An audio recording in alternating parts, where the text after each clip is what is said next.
Did your LOT Polish Airlines flight get delayed, cancelled, or did you miss your connection? Don't worry, you could be eligible for compensation. In this video, I'll show you exactly how to claim compensation for any flight disruptions with LOT Polish Airlines using Compensair. This service takes care of everything for you, making it easy to get the payment you deserve. Let's begin. First, visit Compensair. While you can search for it in your browser, it's safer to use the official link in the video description to avoid phishing websites. Once on the site, you'll need to enter your LOT Polish Airlines flight details, including your departure at arrival airports, flight number, and the date of your flight. You can find all this information on your boarding pass or confirmation email. Next, you'll input your personal details, such as your full name and email address.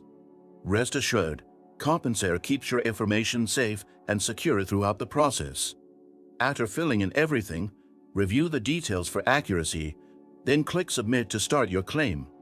From here, Compensair will take over, contacting LOT Polish Airlines and handling the entire process to get you the compensation you're entitled to.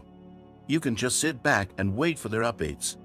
Once your claim is successful, you'll be notified by email, and your compensation will be transferred to your preferred account.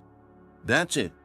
With Compensair, claiming compensation for delayed, cancelled, or missed LOT Polish Airlines flights is easy and stress-free. If this guide was helpful, be sure to like, subscribe, and drop a comment below.